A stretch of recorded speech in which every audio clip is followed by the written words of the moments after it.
Welcome to episode 61 of Accessible Finance. I'm Eric Johns. And I'm Rachel Johns. Let's go. All right, so Eric, we're going to continue with these real scenarios that people have been asking and just wanting help with. Fantastic.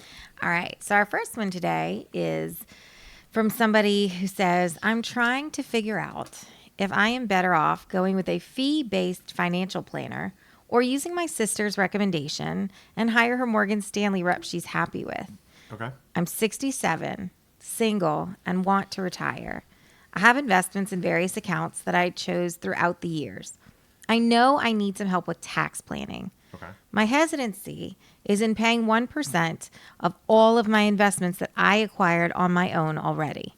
At my age, how much can a financial rep really do to make it grow and make it worth them getting 1%? I know I do need advice on how to handle my funds and to plan for retirement. Love the question. It's a great question. I imagine it's incredibly common. Yeah. I would have this question too in that spot. Boy, there's so much to unpack here. So let's start at the beginning. Let's start at the beginning, yeah. Rachel says. I think that's a really good idea. Thanks. I think that's a great place to start. I was thinking we'd start at either the middle or the end, but Rachel says the beginning, so let's do the beginning. You like to jump around. So the first... I probably will jump around, to be clear. I will help you stay on track. The first phrase that sticks out to me is when she... I guess I don't really know if this is a male or female, but okay. When the person states that they're considering either Morgan Stanley or a fee-based financial planner. Right. I was initially thought that struck me as the Morgan Stanley planner is fee only and the other one would be fee-based. So I think that would be true if the general public knew the difference. Right. Based upon the comments that transpired after said post, got it. It seemed very clear that the original poster did not know that there was something called fee only. I think she just knew there was a category with fee in the name. Okay, so let's talk about it real quick. Yeah. What is fee only? What is fee based?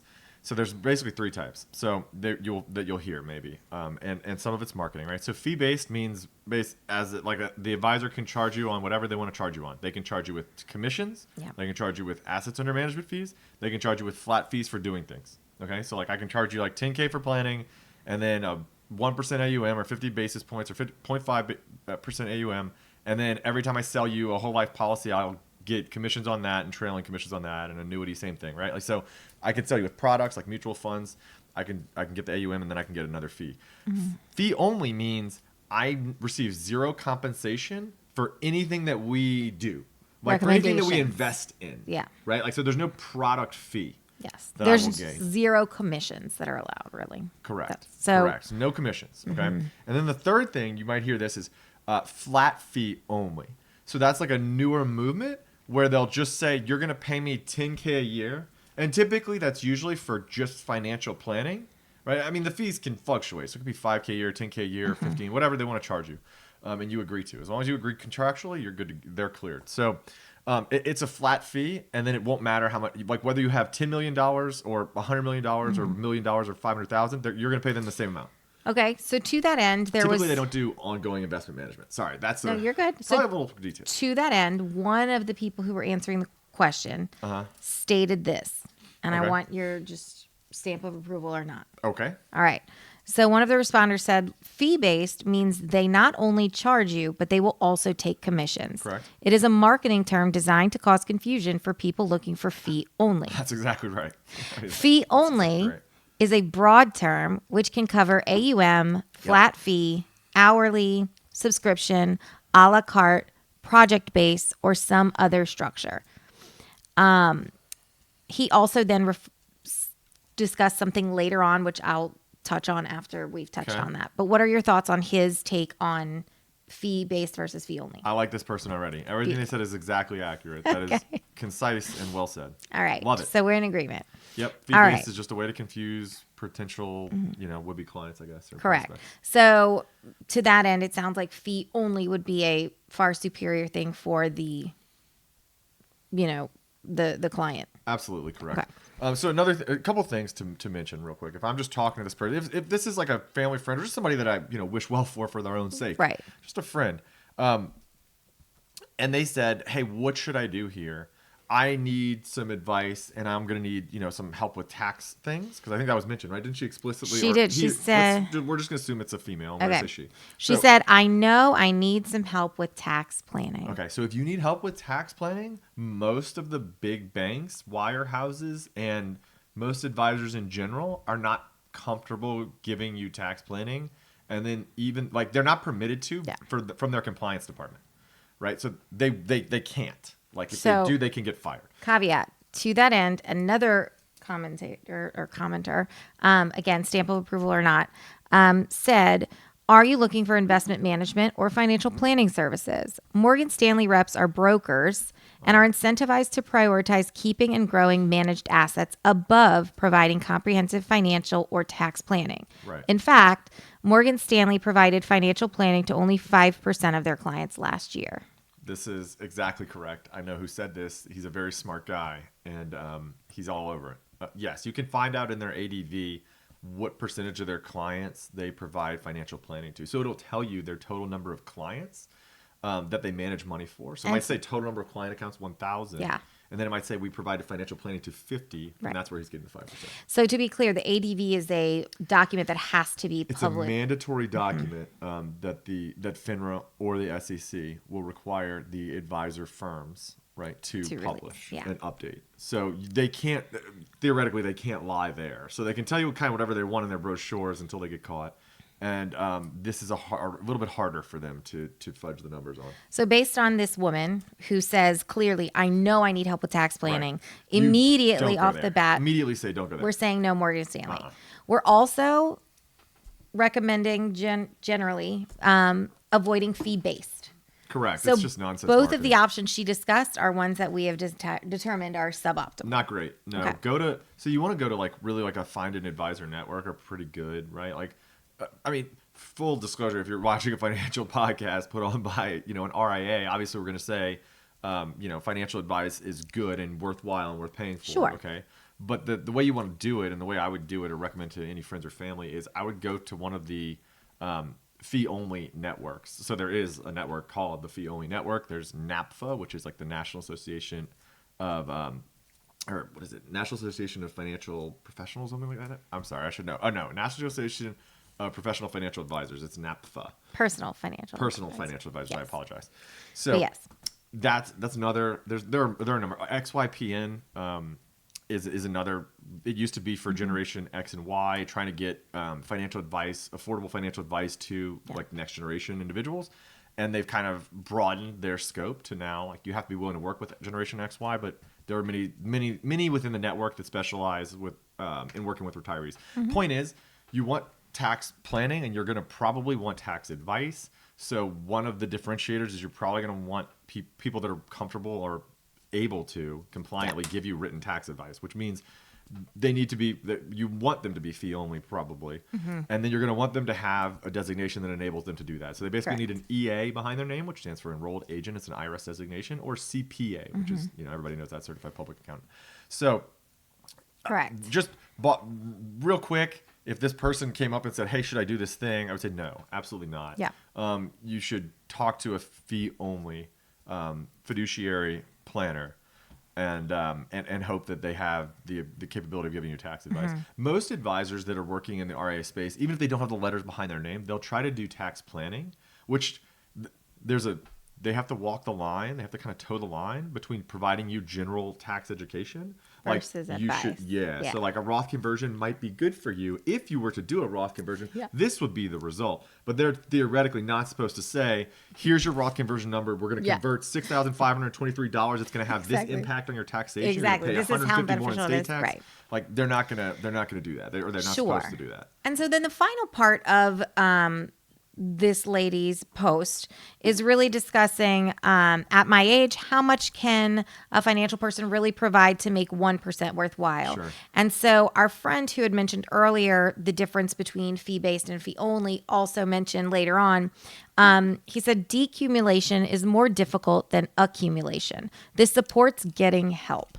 Yeah. So expand upon that and weigh in on where you think that 1%. Yep. I know who it is. Great guy. Really good at this game. And he's absolutely correct. Decumulation is the idea that you are now not just putting money into an account on a regular basis, typically monthly or when you're getting your paychecks, and then you're just going to throw it in the same, tickers that you've already pre-selected in your 401k. Now you have to figure out where you're pulling the money, where your cash flows are coming from. You have to create your own cash flow, right? Because you don't have any salary anymore. Correct. You have to have a job. You're trying to balance that with a sequence of return risks, investment risks, your risk profile and personal risk tolerance, your situation. Like, you have to look at the big picture. There's a ton going into this now, and there's a lot of tax implications, particularly in the years before retirement or as you begin retirement, and then RMDs kick in. There's a decent amount of tax planning there. So you might say, like, okay, 1% fee, call it $1 million. Let's assume they have $1 million. 1% fee on that's $10,000 a year. How in the world are they going to make me $10,000 a year?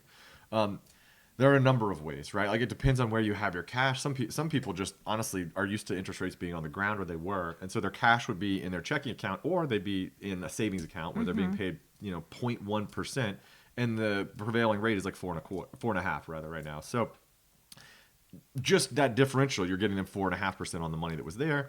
You might be able to reduce some of the fees or expense ratios that they're paying in their funds. It depends on your investment philosophy, what they were doing. If they're individually picking stocks, you might be able to diversify away a bunch of risk. How much is that worth to you on an annual basis? I'm not sure. Another real key component here in the tax planning side is you are probably going to want to, and boy, this is my favorite place, exercise a series of Roth conversions, right? What does that mean? That means I want to pay income in the 22 and 24% bracket if in the future I know I'm going to be in the 32. So if, let's assume I'm paying in the 22, I'm going to fill up the 22. Roth conversions to the top of the 22. What that means is I'm going to pay, like, the 22 bracket is, let's call it $100,000 large. Let's assume that my earnings right now as an individual put me right to the top of the 12, right at the bottom of the 22. Okay. Now I have $100,000 that I can pay 22%. We've done this before, actually, right? So if I pay $22,000, okay, so on that $100,000, I can convert to the top of the 22. And so on that $100,000, I'm paying it 22%. I'm paying them $22,000. Right. If I wait, and then I have $100,000 that's going to be later taxed in the 32% bracket, I now pay them $32,000. So for every $100,000 you're able to save a client, you've generated a $10,000 premium. Using those two brackets. It could be more. Yes, it could be more. It could be less. Correct. Right. So you have to calibrate these things, and that's what a tax planner and tax planning professional is going to do. And I think that it's important because they'll be able to look at your RMDs and schedule and math out essentially, general guidelines as to when you're going to hit what brackets based upon what the RMD rates are going to essentially force out. Making certain assumptions about growth and inflation and all of those things. But it becomes really important to know that the government's going to get their money one way or another. Right. You're going to be forced to be taxed on dollars. So artificially, like, holding off on realizing gains now means that when you're forced to realize gains later, it's likely going to be in a higher tax bracket and you're likely paying more. Right. And one of the reasons you would want to go to a planner, right, a comprehensive planner rather than a broker, right? Whereas I know the guy's name, but so I can't say it. But as our friendly said, commentator, as our friendly commentator suggested, the brokers are just gonna. But basically, when you go to a big bank or brokerage, they're gonna sell you on the fact that they have the smartest people in every room, and they're better able to do things like timing the market. And what that means is they think they know what stocks individually they should invest in, or what market segments they should invest in. Maybe they'll think Japan's gonna outperform, or China's gonna outperform, or India. So they'll over allocate to those markets, or maybe they think they can just pick stocks better than the rest of us and the rest of the players on Wall Street. So they're going to say we should, short Nvidia. I mean, like, it depends. They're going to have a variety of strategies, but the whole premise is you have to believe they are going to outperform the market due to their, resources and intelligence and vast knowledge, whatever. Well, and the thing is, even if you believe that, the time to be with them then is when you're trying to accumulate or grow your money. At the point in time that you're looking to strategically withdraw to be tax efficient and things like that, that strength that they've just shown you as being able to time the market, and even if you believe all of that, that's no longer at play. They're supposed to be prohibited from doing tax planning. So if you have one that's doing it, good for you, but he's not supposed to be, or he or she is not supposed to be. And hopefully they are qualified Right. So they're basically going to look at one piece of the puzzle. Investment planning is one piece of the puzzle. So like this individual's 67 and single. We're not sure if she has any estate considerations, right? So like estate True. planning is one of the things that advisors would help with. They're going to tell you how likely it is. Basically, how much. Like one of the big questions we get from retirees is how much can I spend? Yeah. Like how much should I spend a month? Yeah. Like how much can my portfolio support? How much you tell me what I can spend reliably, and Correct. we say okay, and then we hand them a number. Yep. Right, and tell them the probabilistic chance that they'll succeed, and what we're going to do to make sure that's the case, and how we think of like guardrails and spending limits and adjustments and everything else. Right. And so we walk them through that. Right. That's planning. It's not we think we're going to outperform the market, because we've said it in the past. Our investment philosophy is globally diversified portfolios. We're believers in efficient market, semi-strong efficient market hypothesis, and modern portfolio theory. Basically, we trust academia. Yeah. Professors and Nobel laureates write papers, and we say, you know what? You guys are really good at this game. Very smart. Yeah, we're going to defer. Exactly. I think we believe in keeping up with the pace of the market, right? Yeah. Being in the market, and then really getting the most value for our clients in tax efficient planning, Right. in estate planning concerns, Yep. in evaluating insurance needs, and just the whole big picture and everything else that comes with it. Right. And a lot of it comes from helping with that decumulation phase. Correct. So, yeah, long story short, don't go with either. Find Yep. a planner, find a comprehensive planner, and interview until you find one you're comfortable with. Correct. That's what you should do. Love it. All right, Eric, next up, I have a feeling this one's going to trigger you slightly. So I feel like this is our disclaimer here. This is your disclaimer. Okay. All right. There is a couple in their 50s. Okay. 50s. Got it. The wife and husband are about 8 years from retiring on their current plan. Okay. Retiring 58. Got it. They're in their 50s. They're not 50. Oh, I'm sorry. I apologize. So they could be I'm good with this game. 55 and retire at Sure. Low 63. 60s. Okay. Okay. So they're looking to minimize the tax impact as their retirement accounts are entirely in tax-deferred 401ks. Clear. One advisor suggested that rather than waiting until 59 and a half, Okay.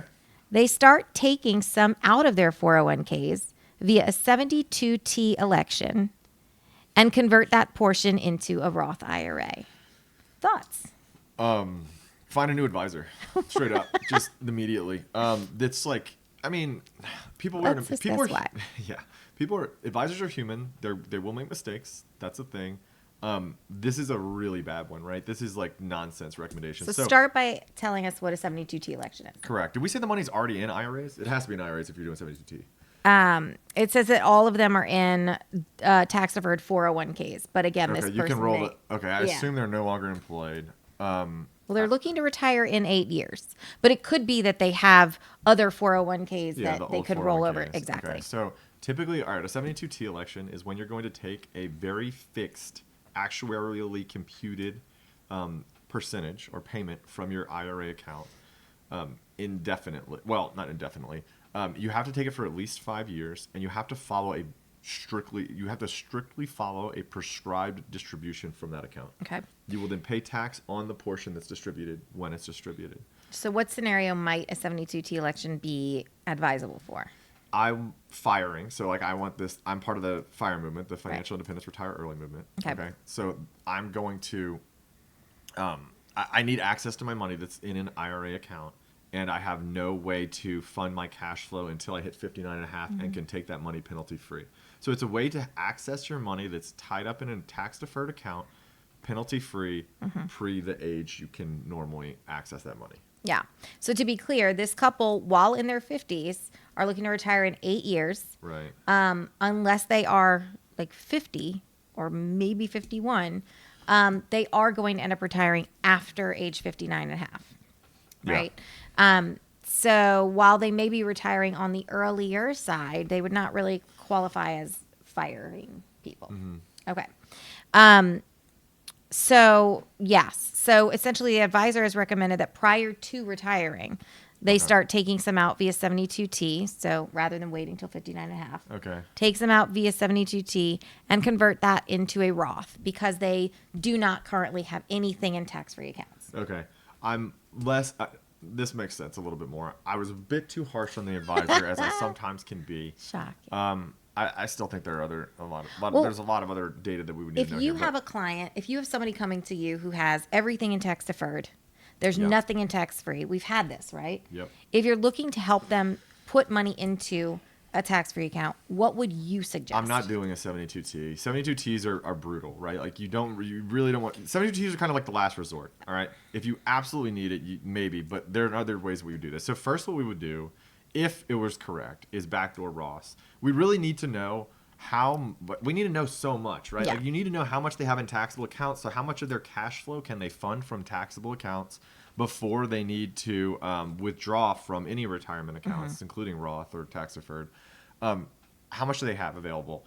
If we know that, and what is their current bracket today, we need to first be looking at what's their bracket today, what's their bracket, tomorrow. And by tomorrow, I mean like in retirement, like both next year, literally. Like Is next it going year, up or is it and, going down? When they're 75. Like Sure. we need to have some clue of what's going on with their total asset picture. And then we might do backdoor Ross now. We might, and most likely, we'll set up a series of conversion ladders. So what we're going to be trying to do is build up in the taxable accounts money to pay tax on the Roth conversions, which may mean deferring less into their 401k accounts, or might mean contributing to Roth 401k accounts. It probably means deferring less. It probably means accumulating a taxable or Roth balance, or building on your taxable and Roth balances. And then when you retire, maybe they retire, we said 8 years and they're in their 50s. Let's assume they're going to retire like 65. Okay, great. So I'm retired at 65, and I don't have RMDs until maybe we're going to claim Social Security at 70. And then I'm going to have RMDs that are going to start at, let's say, 73. Okay. So let's assume that's my fact set. I'm going to have no income. We're assuming no pensions. Right. And no Social Security till 70. Okay. So I have no income now from 65 to 70. Right. We said we're retiring 65. Social Security comes in at 70. So that's going to be income. We're going to assume 85% of it's taxable. And then, because that's the maximum amount. And then at 73, I'm going to start getting these huge RMDs, presumably, because they said all their savings is in tax deferred. Well, exactly. And you have to figure if every bit of their savings is in tax deferred and they have been in the workforce for some time, that's going to be a large balance. Correct. And they're going to start being forced to withdraw large So it's amounts. time to do some math. Yeah. All right. It's time to do some math. What are we thinking about? We're thinking about SSA 44, Form SSA 44. And you guys are like, that's cute. Like, what is this guy talking about? So Excessive SSA 44 holdings, enables us to claim exemptions from IRMA bracket adjustments, right? So what is an IRMA bracket? That's your Medicare additional premium that you'll pay if your modified adjusted gross income is high. Right. The government says if you make a lot of money, you're going to pay us more for Medicare. You're going to get the exact same coverage and you're going to pay us more money. Is that fair or not? Not interested. Doesn't matter. It is what it is. happens, right? All we're doing is working with the framework that we have. We don't get to just rage at the machine. That doesn't help. So SSA 44, you can file when you separate from service. So it's pretty useful. And in 65, we're assuming they're going to hop on Medicare when they separate from service. They're no Sure. longer employed. So they're Right. they're very almost certain to be hopping on Medicare right now. So we want to avoid paying extra premiums. How do you do that? When you separate from service, we might execute a very large conversion that year, because then we can file SSA 44, say, wait a second, we separated from service. Go ahead and just completely erase. Yes. Or excuse us, yeah. essentially, from the IRMA adjustment. And to be clear, SSA 44 is A the form with the Social Security. it's the form that essentially is triggered by certain qualifying events. Yep. That says if any of these things comes to fruition, then you can essentially have a reprieve that year. Yep. Correct. You get like kind of a waiver. Exactly correct. Right. So we're thinking about that as part of our Roth conversion strategy. Correct. We're going to have a set amount. We're going to be doing the math. There's math to do Lots. on exactly how much you can convert. What's your marginal effective tax rate on each year of retirement? How are we going to think about this? How are we going to think about the IRMA brackets? Because that's part of why we say marginal effective tax rate. It's really just, I promise we're not just trying to confuse people, because I used to think when people talked about effective tax rate versus marginal tax rate, they were just Yes. honestly trying to be more confusing and make it sound more convoluted and We confusing. did do a podcast on both of those things. If Right. you're interested in learning more, Right. So just know, generally speaking, when we talk about marginal, we're saying which bracket do you end at today? Because remember, our U.S. taxation, you fill the lower buckets first, and then you're ending in there. That doesn't mean if I'm in the 22% marginal tax bracket, all my income is not taxed at 22. It Right. just means the last dollar is taxed at 22. Exactly. Okay? So we're saying that's what we're looking at, basically. That's the baseline of what we look at. We look at where are we today and where will we be in each year in the future. Correct. All right. And then when we say effective, we're talking mostly just about net investment income tax and IRMA premiums. That's it.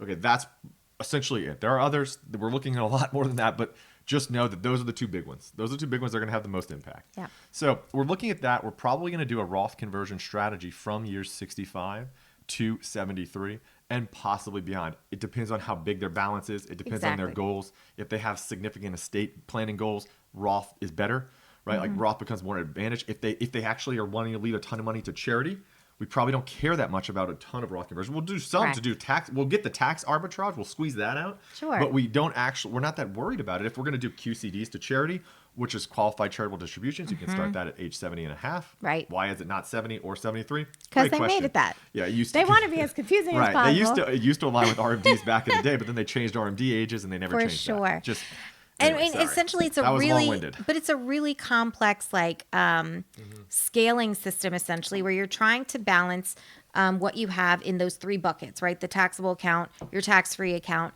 and Right. your tax-deferred account in ways that are the most tax advantaged as possible, that keep Right. your tax as level and low over time. Right.